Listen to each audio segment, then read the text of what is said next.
Saya itu termasuk orang yang hampir bisa dihitung lah bolos. Terlalu rajin. Karena itu memang pesan utama dari Allahyarham Haji Mawardi tadi. Ya, di samping kamu kerja di rumah beresin banyak hal, bantu-bantu di rumah semuanya, pagi sama sore, kuliahmu harus rajin. Gitu. Jadi itu yang saya kira memang nasihat ya orang tua itu memang ya diikuti aja, itu pasti baik gitu kan prinsip saya. Tapi saya tidak mencukupkan diri di situ.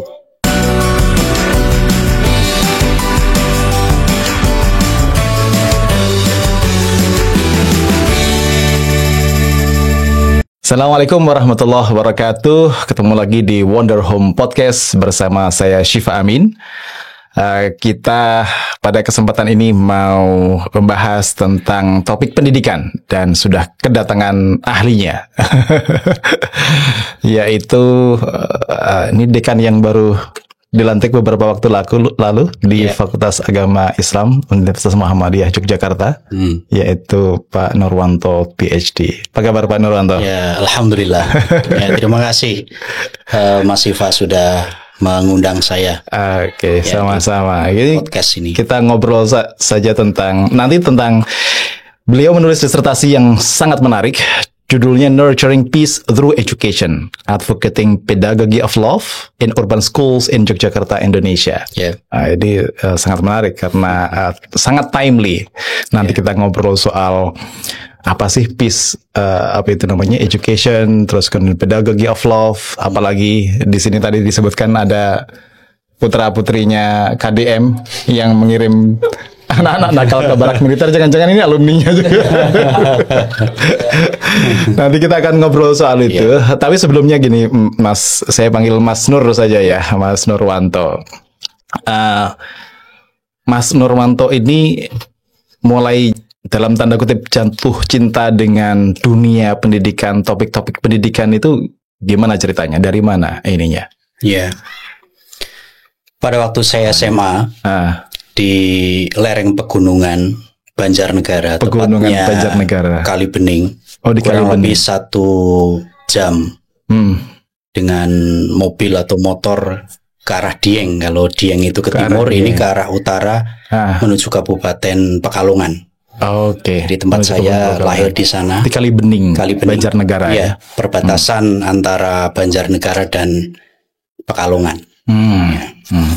Jadi masa SMA itu saya terinspirasi dengan guru-guru saya, karena diantaranya kepala sekolah, ya, itu mengirimkan saya untuk lomba pidato antar SMA, mulai dari antar kabupaten, kemudian saya di provinsi, ya, Provinsi Jawa Tengah. Dan saya runner up waktu itu ya, itu tentang ideologi Pancasila. Tentang ideologi waktu Pancasila. Itu kan masih ramai. Masih ada P4 belum? P4. Oh, P4 ya. Ya, P4. Jadi saya P4 segala macam itu ya. Ada pidato tentang ideologi Pancasila dan saya pidatonya berapi-api karena saya mencoba mengimitasi kepala sekolah saya itu. Oh, figurnya ya, kepala sekolah. Ya. Nah, ternyata beliau di samping seorang orator mubaligh, ya, belakangan kemudian menjadi politisi dan cocok saya kira politisi terus seorang orator juga saya kira. Punya retorikanya bagus kayak Bung Karno dulu. Nah itu seperti ini ya sosok guru, menarik gitu karena saya kira guru itu menginspirasi. Lulus dari SMA itu, tepatnya SMA Muhammadiyah Kali Bening Banjarnegara. SMA Muhammadiyah Kali Bening ya. Itu saya tertarik untuk melanjutkan ke tarbiyah. Saya tidak kepingin ke yang lain. Itu pilihan pertama ya? Pilihan pertama. Sementara banyak juga yang ini pilihan terakhir. Pilihan terakhir. Itu pilihan menjadi sadar guru agama. Karena saya sejak kecil itu oleh kakak saya, kakak Mbarep itu memang saya badali menjadi guru ngaji di kampung. Saya ngajar Dulu masih pakai istilahnya bahasa Jawanya turutan gitu, Oh, baca turutan juz amma alif itu. batata gitu kan, alif batah a, ba batah a, dan seterusnya. Sampai ikro, ya kan. Kemudian beralih ke ikro kan, Mulai waktu itu ada ikro transisi baru ada kan, ikro, Kak? iya, Ah. iya. Menarik sebenarnya. Apalagi kemudian doktrin tentang apa utulubul ilma wa labisin tolabul ilmi faridotun ala kulli muslim itu kan. Dan kemudian jihad, menuntut ilmu jihad, dan menjadi mengajarkan Al-Quran itu adalah sebuah keutamaan, itu menginspirasi betul. Doktrin itu kuat sekali, ya. Itu ya yang kemudian saya kira wah menjadi guru agama. Luar biasa. Saya kemudian sampai ke Jogja juga karena saya kira banyak orang-orang yang memperjuangkan saya untuk bisa kuliah, ya. Kemudian, Tapi sebelum ke Jogja, yep. nilai-nilai tadi itu semuanya didapatkan di tingkat SMA Muhammadiyah Kaliberdin tadi itu, atau juga ada interaksi dengan kalau keluarga bapak ibu itu ada guru juga kah atau apa background? Kalau bapak ibu keluarga? Tidak ya. Tapi mungkin memang kalau dari mbah ya itu memang punya darah mengajarkan agama ya. Kalau dari simbah, terutama simbah ibu saya, itu kan tinggal di sebuah perkampungan namanya saudagar gitu ya, Sidagaran, istilahnya gitu namanya. Saudagar gitu kan. Di sini banyak para pedagang, penjahit, apapun serba pakaian gitu ya, jual pakaian. Tapi kehidupan keagamaannya sangat kuat, terutama dalam segi pemahaman Nahdliyin atau ulama itu di kecamatan sebelah, Karangkobar namanya. Karangkobar. Jadi kalau mau ke Banjarnegara dari Kalibening ke Karangkobar. Nah, simbah saya, ibu saya itu terdidik dalam lingkungan Nahdliyin yang sangat kuat. Pengajian, tadarus, tahlil dan seterusnya. Itu yang saya nikmati sejak kecil itu dari ibu saya itu adalah ketika malam hari, ketika kita terlelap tidur di sepertiga malam, beliau bangun, kemudian tadarus, ya. Kalau tidak mencapai atau mepet subuh, tadarusnya setelah subuh gitu. Dan itu saya mendengarkan Al-Quran gitu ya. Dan itu dari ibu saya. Memang saya kira tradisi keagamaan keislaman yang kuat itu, kemudian bacaan-bacaan Quran itu yang saya kira menurut saya itu menjadi bagian dari spiritual experience masa kecil yang tak terlupakan. Itu fondasi spiritual dari spiritual. Ya, mungkin itu saya ngomong begini ketika besar ya. Dulu kan menurut saya ya kalau lewat saja. Tapi itu suara-suara itu yang saya dengar ya. Oke. Luar biasa. Dari Ibu Karangkobar tadi itu. Tapi kemudian yang mengarahkan sekolah ke Muhammadiyah itu kan di perkawinan yang menarik gitu. Perkawinan menarik karena termasuk kakak saya dulu juga aktivis Ansor ya. Kemudian akhirnya aktif di Pemuda Muhammadiyah. Kakak baru saya. Bacaannya itu dulu ya Al-Muslimun, ke arah yang lebih Al-Muslim persis. Wah, itu berarti Islam Indonesia yang kafah itu. Yang kafah. Ada NU-nya, ada Muhammadiyahnya, ada persisnya. Al-Muslimun kan, Bangil itu. Itu saya waktu saya belum SMA kan Madrasah Sanawiyah. Itu saya membacanya itu Al-Muslimun. Karena dulu kan bacaan terbatas ya. Terbatas sekali. Jadi saya itu kalau kakak saya guru ngaji. Jadi kalau bawa buku apa itu saya intip bawa buku apa gitu. Gitu kan. Saya ikut membaca itu. Saya ikut membaca karena kakak saya selalu menanamkan mulai dari ritual ibadah sampai bacaan selalu. Kamu kan kadang ikut ngajar ngaji, kamu harus baca buku agama. Kamu sholatnya jangan lupa gitu. Kamu kan mulai membadali saya ngajar kayak gitu di guru ngaji kayak gitu. Jadi masa kecil saya gitu. Ada dialog dan diskusi dengan kakak juga yang dibadali itu. Berapa bersaudara sih Pak Nur itu? Saya 4 bersaudara. 4 bersaudara. Saya yang terakhir. Oh, yang bontot. Oke, itu kayak gitu ya background keluarga, terus kemudian pengalaman di sekolah gimana menggembleng Pak Nurwanto. Terus kemudian ke Jogja itu. Ya, ke Jogja. Tadi bilang banyak yang mensupport untuk bisa kuliah ke Jogja. Itu ceritanya gimana itu? Betul. Saya mau sampaikan satu hal, ini bagian dari legacy sekaligus rasa syukur ya. Itu almarhum Allahyarham Haji Mawardi yang dulu pernah menjadi BPH UMY, itu kan bapak ibu atau paling tidak nenek moyangnya itu dari Kalibening Banjarnegara. Ya, dari desa sebelah. Jadi masa-masa awal berdirinya SMA Muhammadiyah, ya, saya ini termasuk angkatan ketiga di situ. Itu kerap kali ke situ. Ya. Jadi majalah-majalah beliau ya yang sudah memang memenuhi perpustakaannya di rumah itu diberikan ke perpustakaan sekolah SMA Muhammadiyah. Majalah Suara Muhammadiyah. Ada Suara Muhammadiyah, ada Panji Masyarakat, macam-macam. ada macam-macam gitu. Yang bagi kita itu susah kan untuk akses bacaan-bacaan. Itu barang mewah kalau barang mewah. Untuk di Kalibening. Barang mewah, ya kan. Nah, dari situ dalam perjalanan waktu kemudian saya lulus gitu ya. Kemudian kepala sekolah, kemudian ada pengurus Muhammadiyah. Ternyata Simbah ini ya, almarhum Allahyarham Haji Mawardi itu mencari kader yang bisa untuk tinggal di rumahnya, karena ada ya semacam rumah di belakang itu asrama, bukan asrama yang sungguhnya tetapi punya rumah di belakang. Ada beberapa mahasiswa dari UGM, dari UMY di situ. Nah, saya akhirnya kemudian terpikat untuk ikut ke situ. Ya tentu karena berbagai channel ya, lingkaran Muhammadiyah, pimpinan Muhammadiyah cabang waktu itu, kemudian orang tua mengizinkan, Allahyarham Haji Mawardi juga tertarik gitu kan, untuk meminang salah satu orang Kalibening gitu ya, bisa tinggal di situ. Kalibening yang runner up provinsi ideologi Pancasila ini tadi. Iya, gitu, ideologi Pancasila. Jadi sebenarnya kalau untuk BPIP itu seharusnya saya diundang. Karena dulu mantan orator ideologi Pancasila. Iya, sebelum ada BPIP lahir. Sebelum BPIP lahir. Ah, gitu kan. Itu ceritanya Mas Iva. Jadi gitu kemudian ya, saya Mawardi saya tinggal selalu 5 tahun di Suronatan, Kauman itu di situ. Ya, jadi ya. Nah, setelah di UMY di S1-nya ya di PAI itu, sebelum nanti mengembara ke Inggris. Di Inggris itu di University of Birmingham. Di Birmingham ya, terus kemudian ke Australia.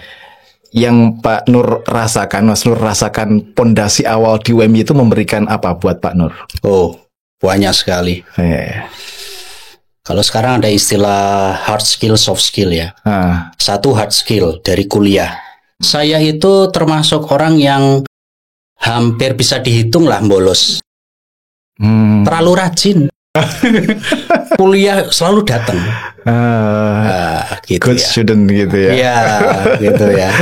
Karena itu memang pesan utama dari Allahyarham Haji Mawardi tadi. Ya, di samping kamu kerja di rumah beresin banyak hal, bantu-bantu di rumah semuanya, pagi sama sore, kuliahmu harus rajin. Gitu. Jadi itu yang saya kira memang nasihat ya orang tua itu memang ya diikuti aja, itu pasti baik gitu kan prinsip saya. Itu saya ya. Yang kedua itu hard skill, ternyata ilmu kuliahnya.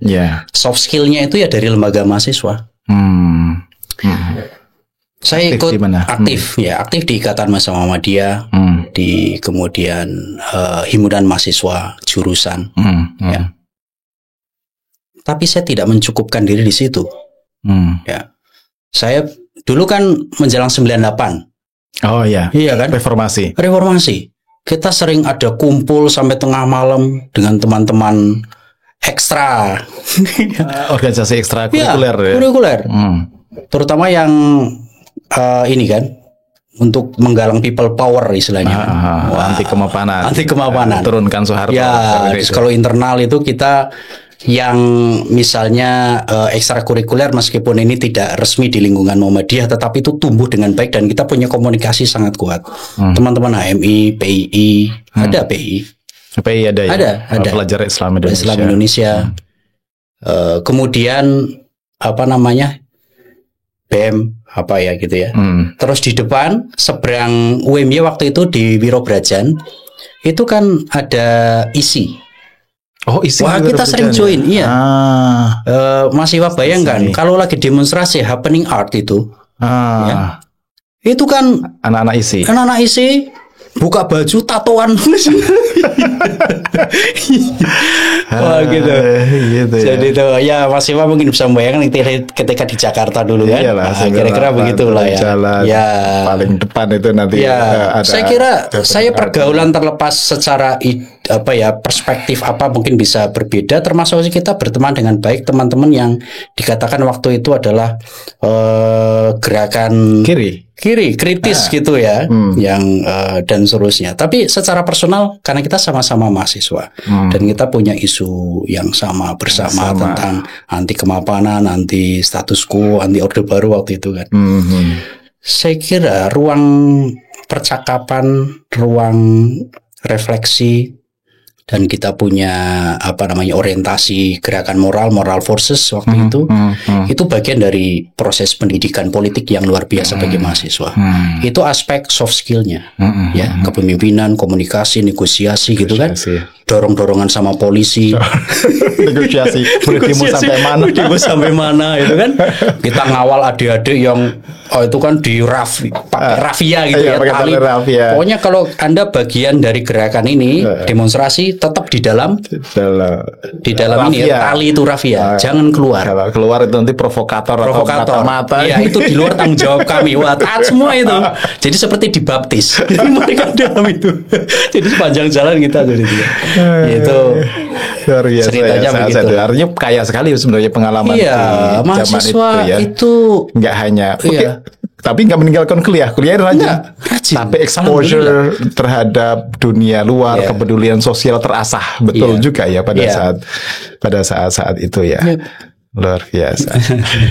Tapi kemudian juga ini lagi-lagi dengan kekayaan kan bisa saja memilih saya di jalur jalanan saja, jadi politisi dan kesana-sananya gitu.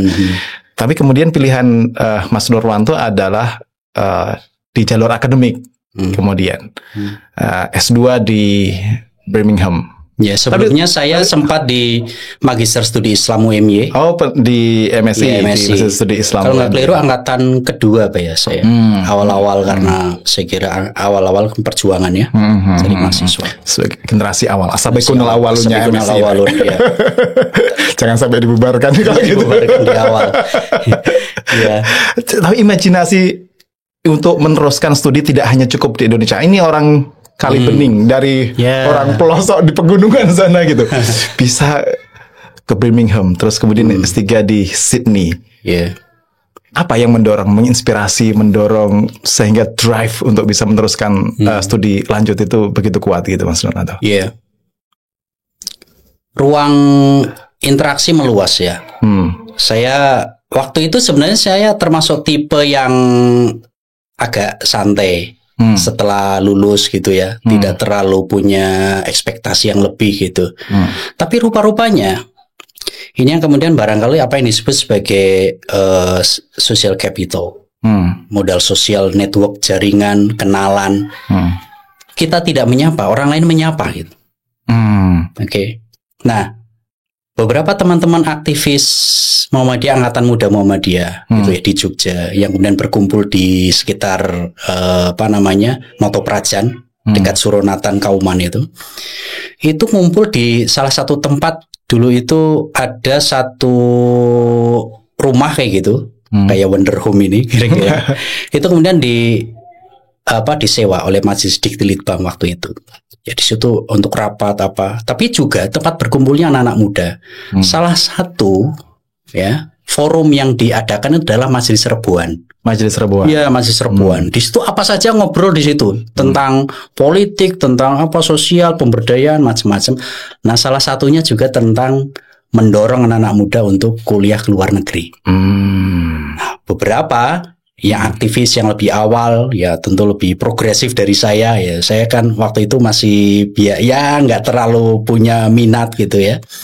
Itu ternyata kadang mengundang beberapa anak muda yang pernah keluar negeri atau sedang studi, pas kebetulan pulang atau riset gitu ya, atau yang sudah selesai. Akhirnya kita mendengarkan, termasuk saya kan, menyimak gitu. Beberapa sudah siap dengan draft untuk formulir mendaftar aplikasi ke beasiswa A, beasiswa B, ke Eropa, ke Amerika, Australia, ya, misalnya seperti itu.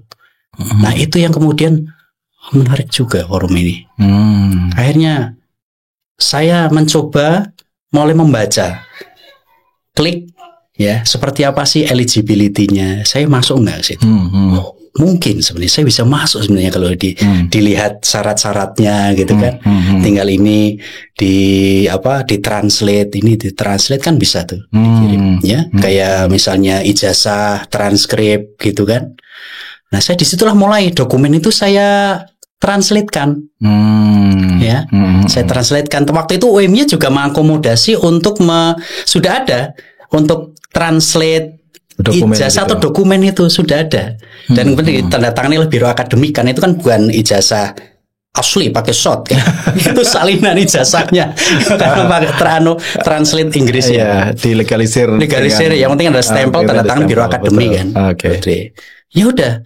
Saya kemudian mulai mengisi form aplikasi ya, ada ya ke Chevening Inggris apa gitu kan. Nah itu kakak-kakak di situ saya masih ingat itu.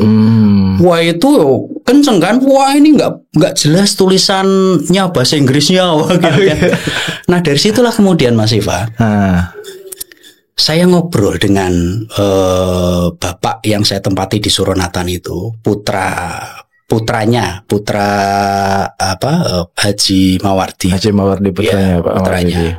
Itu kemudian aja Nur, kamu itu ini ikut kursus bahasa Inggris di Wirobrajan ada, itu nggak mahal, kayaknya kalau nggak keliru 1 bulan 100.000 kursus bahasa Inggris. Sebulan 100.000. Iya, itu ada kelas speaking ya. Saya ke situ dan daftar ya udah.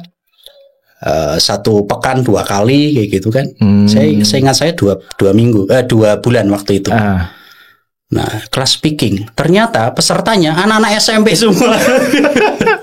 Tapi saya ikut aja. Sementara Mas Noran itu sudah Saya sudah lulus. Saya sudah lulus kuliah. Ternyata teman saya anak-anak SMP.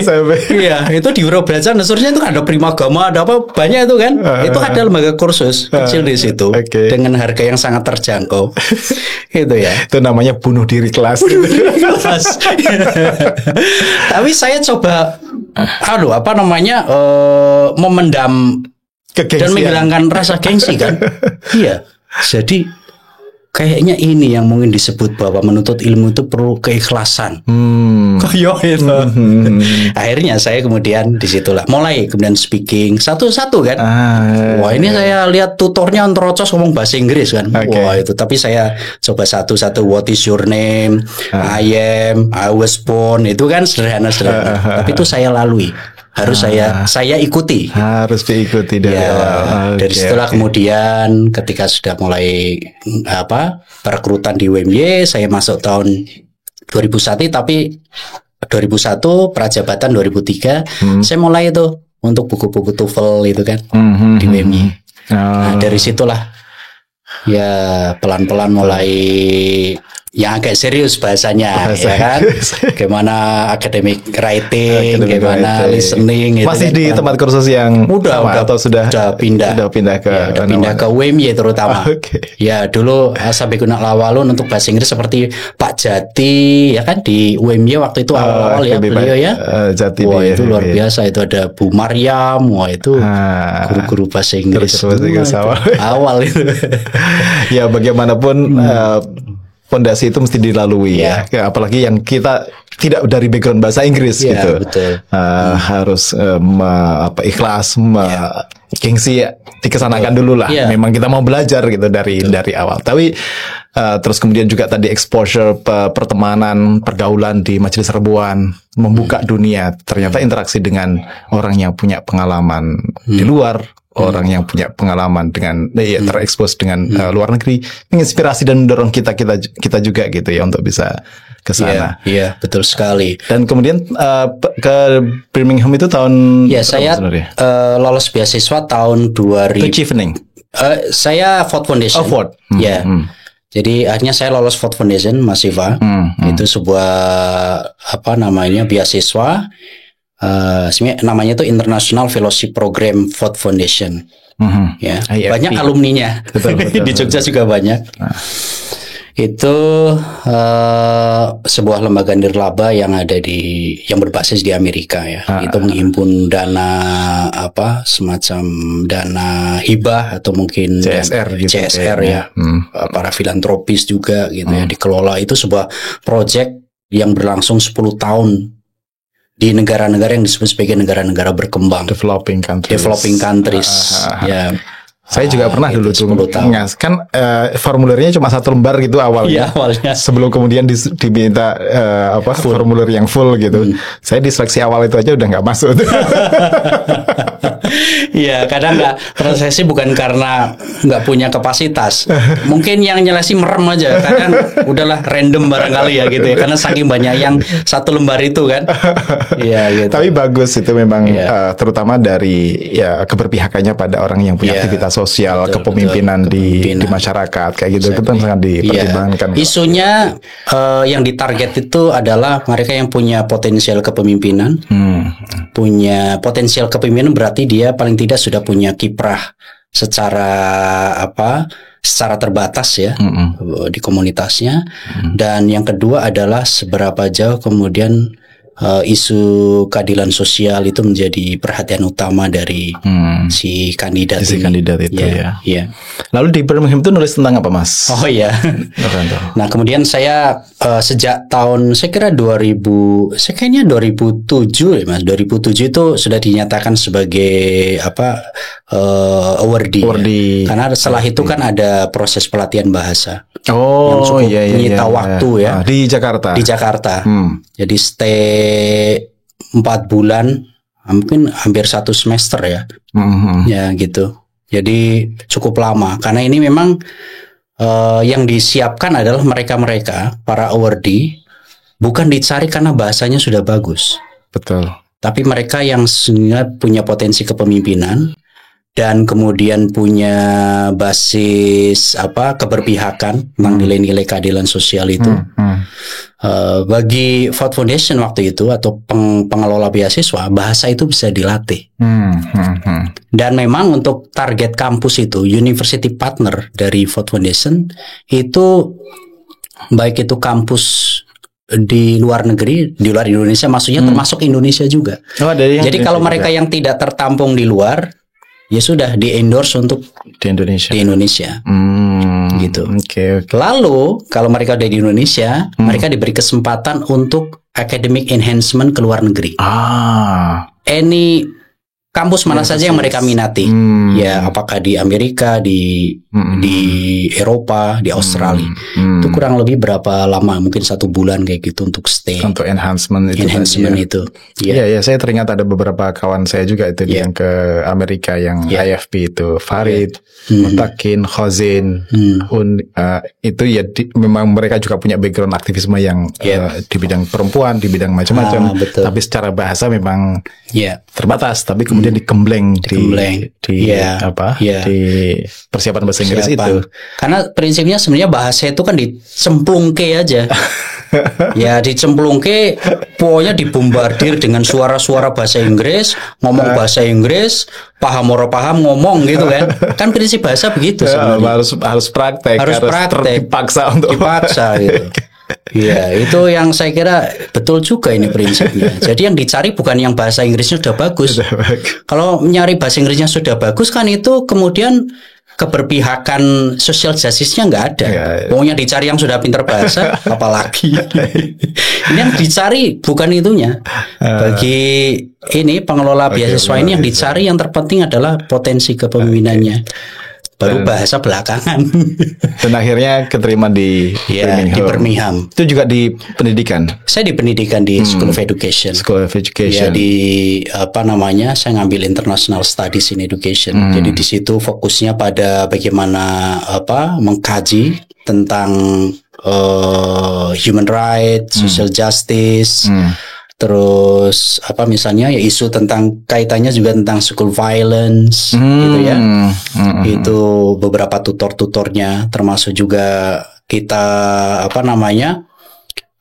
datang ke sekolah-sekolah di Inggris ya, beberapa sih. Kemudian kita melakukan observasi, kita membuat report, kita presentasi, kita diskusi kayak gitu. Ya, gitu. Kalau gimana Mas Nurwanto pertama kali adjustment dengan sistem pendidikan di Indonesia sebelumnya yang dialami dengan model pendidikan di Inggris itu smooth saja atau ada challenge? Ya, ada challenge-nya ya. Challenge-nya itu satu terutama adalah bahasa. Bahasa yang dipelajari kan lebih banyak di Indonesia, persiapannya itu bahasa formal ya. Bahasa orang ngomong di akademik gitu kan. Sementara dalam kadangkala pergaulan di kelas ya, mereka kan ngomongnya sesuai dengan, tentu satu dipengaruhi dialek masing-masing karena internasional kan, miliunya kan. Yang kedua, kalau orang British sendiri kan ngomongnya kan kumur-kumur gitu kan. Ada Scotland, ada Scotland. Apalagi kalau dosennya dosen yang dari Scotland, Scottish gitu kan. Wah, itu kan tambah kabur itu kan orangnya itu. Jadi adaptasi juga itu. Jadi bukan berarti sudah lolos gitu ya, berangkat ke UK gitu, kemudian smooth begitu saja dengerin ceramah mereka. Wah, ini banyak pidato yang lost gitu ya. Ada, tapi dari situ yang kemudian proses apa yang disebut sebagai the real life dalam proses interaksi di sekolah, di kelas ya, di luar kelas itu. Ya, Oke. Itu sebenarnya. Itu by tesis atau by coursework kalau coursework ya untuk S2 ya. Coursework ya. Jadi nggak nulis tesis atau? Ada mini tesis. Oh, mini tesis ya. Mini tesis saya kajiannya dokumenter aja. Saya menulis tentang bagaimana kebijakan pendidikan agama di Inggris dan di Indonesia. Ya, saya melihat bagaimana pendekatan yang digunakan dari kedua negara ini. Ya, tentu secara umum beda kan. Secara umum beda. Oke. Selesai di Birmingham, terus kemudian pulang tahun. Saya pulang tahun 2010.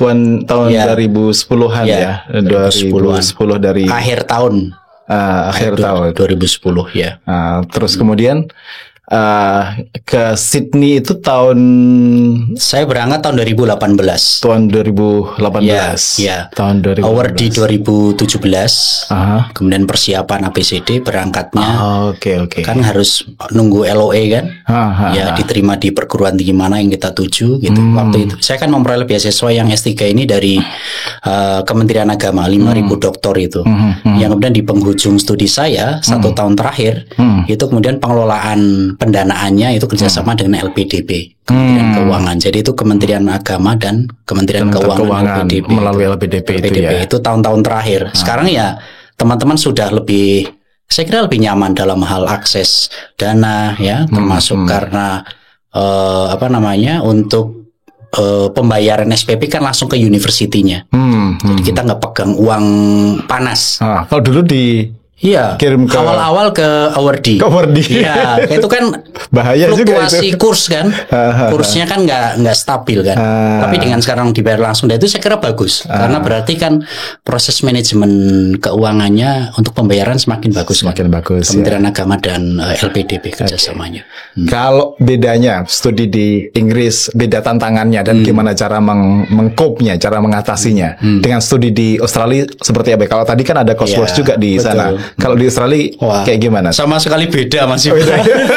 S3 ini saya termasuk ya kaget juga jet lag kan. Artinya jet lag dalam hal cara belajar. Ya kalau saya kan ngambil PhD by research. By research. Tadi master ada courseworks-nya, ini by research. Ya, kalau yang master itu full datang ke kelas, dengerin ceramah, diskusi gitu kan, bermain peran kayak gitu. Kalau ini S3-nya by research dan memang lebih banyak diskusi, kerja gitu ya, deadline macam-macam dengan 2 supervisor. Oh, Ya. 2 supervisor langsung di principal supervisor dan kemudian co-supervisor. Ya, gitu.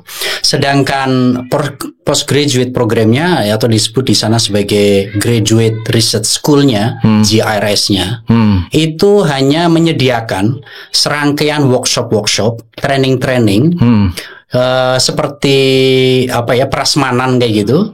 Mana kemudian PhD student yang diperlukan yang mana? Yang cocok untuk penelitian studentnya kayak gimana? Ya, misalnya apakah lebih ke quant atau qual atau mixed method gitu kan? Dan kemudian training-training untuk kepentingan software aplikasi itu mana yang diperlukan? Ya, prasmanan tadi itu ya, pasar gitu ya? Iya, pasar itu. Dan itu sifatnya juga tidak wajib berdasarkan minat saja. Mana? Kalau kemudian ternyata tidak ada yang di-offer oleh pihak university, dalam hal ini adalah saya di Western Sydney University di Sydney Barat itu, maka kemudian mahasiswa bisa mengusulkan satu workshop tertentu yang diperlukan. Kalau ternyata university meng-offer atau mempertimbangkan tidak ada mahasiswa lain yang mengambil, maka dia kerjasama dengan lintas university. Makanya disebut ada istilah, saya lupa namanya, tapi kurang lebih inter-university training course, something like that, gitu ya. Kemudian kerjasama antar university. Karena misalnya saya di Western Sydney hanya 1-2 orang yang mengambil misalnya NVivo, pelatihan NVivo. Tapi nggak mengadakan nih Western Sydney, tapi yang mengadakan adalah misalnya University of New South Wales di dekat, ya. Maka kemudian kita ikut ke sana trainingnya. Bisa kadang-kadang ada yang online, ada yang offline. Jadi itu antar university kerjasama, sehingga tidak mubadir. Kan Iman kan, tutornya gegap gembita mengajar dengan penuh semangat, berapi-api, pesertanya mau ngeloro 1-2 lebih baik kan share. Ilmu ini kan harus dibagi. Enggak gitu kan. Kayak masih final, ilmu dibagi lewat YouTube ya kan? Ini yang 1 juta umat ini. bisa ditonton kapan saja oleh siapa saja. Iya kan Mas. Saya prinsip itu menurut saya, ilmu itu kan harus di-sharing. Iya bagus juga ini. Menarik. Tapi itu juga menuntut satu independensi, kedisiplinan dari mahasiswanya itu sendiri. Kalau mahasiswanya yang di sana mau tidur terus atau jalan-jalan terus kan bisa juga. Itulah mengapa kadang lost. Gitu ya. Nah, ketika pembimbing itu kemudian tidak yang bukan modelnya strict dengan schedule, lepas itu. Ya kan? Lah akhirnya jalan-jalan terus, nggak pernah ikut workshop, nggak pernah ini, seolah-olah saya nggak perlu, nggak butuh itu kan? Teman-temannya sudah pada improve, dia masih itu aja. Modalnya diktat lama, padahal harus di-upgrade. Nah, ketika kita ikut training workshop kan, ada hal baru kan. Ya banyak yang bisa diimprove di situ. Jadi salah satu strateginya tetap ikut workshop tadi itu agar catch up dengan progress gitu ya. Apa yang kita butuhkan. Salah satu diantaranya juga tentang enhancement dari sisi academic writing, writing terutama. Karena untuk PhD pada umumnya kan writing. Powernya kan di writing kan, the power of writing gitu. Kuncinya di situ. Sehebat apapun ngomongnya, teorinya segala macam, mana tulisannya? Tulisannya draftnya mana gitu yang bisa dikasih masukan. Itu kan ada diskusi ya di antara kita juga. Wah, saya sama pembimbing ngomong begini. Tolong besok tulis ya. Ditunggu nggak nongol tulisannya, draftnya gitu kan. Jadi memang itu pada akhirnya ke situ. Saya pun disitulah mengapa saya baru menyadari ya, ajaran dari para ustadz kiai kita belajar itu harus berangkat dari humility. Iya, dari humble. Ya, dari kerendahan hati. Itu di mana manfaatnya? Nah, how it works. Ketika saya mulai menulis disertasi, PhD itu kan seolah-olah ya sudah beres dengan urusan tulis menulis, tata cara tulis menulis kan. Supervisor saya, ya Nur, kamu datang ya di ini academic writing. Saya masih datang lagi untuk academic writing training. Itu semacam workshop tadi itu. Workshop, tetapi itu bagi para PhD student. Tujuannya adalah untuk lebih mengasah lagi, memoles lagi bagaimana cara menulis yang lebih baik. Sehingga di situ sebenarnya tidak ada istilah bahwa yang sudah PhD di luar negeri apa itu kemudian tidak perlu belajar lagi dalam hal tata tulis. Saya datang lagi ke forum-forum seperti itu, diberi feedback. Ini loh, kalau cara menulis paragraf itu seperti ini. Main idenya ini, tapi kok supporting sentences-nya nggak mensupport main idea lagi misalnya gitu. Itu kan menarik menurut saya. Percakapan yang sangat praktikal mengenai bagaimana menulis, dan itu saya terus belajar tentang itu. Dan sekali lagi studi S3, S2 termasuk S1 dicoret-coret itu justru disitulah proses belajar. Kan sempat kalau di kita ada yang protes karena sering dicoret-coret bolak-balik. Wah, itu belum seberapa. Jadi kalau ada dosen yang mengembalikan lagi karena coret-coret, alhamdulillah. Karena justru tahu di mana letak yang harus diperbaiki. Gitu. Itu berarti dosennya memang baca detail dan kasih masukan. Bukan asal tanda tangan begitu saja. Itu saja. Jadi ini definisi tentang dosen yang baik itu juga memang bias. Jadi baik itu adalah ketika tulisan yang kita sodorkan sekali langsung di ACC. Langsung kita kasih feedback, dosen saya sangat baik. Padahal sebenarnya nggak ngajari apa-apa. Tapi dosennya sangat detail. Dosen saya susah. Padahal di situlah proses belajar. Jadi saya termasuk mencoba merefleksikan aspek-aspek. Tapi ya itu tadi, kita untuk dengan mahasiswa tetap juga harus mengkomunikasikan. Apalagi Gen Z seperti ini. Iya. Senang dapat feedback atau langsung di ACC aja? Ya, di situ proses belajar semuanya. Proses belajarnya di situ ya. Oke. Beliau menulis disertasi yang sangat menarik. Judulnya Nurturing Peace Through Education, Advocating Pedagogy of Love in Urban Schools in Yogyakarta, Indonesia. Nah itu ternyata sebenarnya PhD itu realnya itu merangkak terus ya.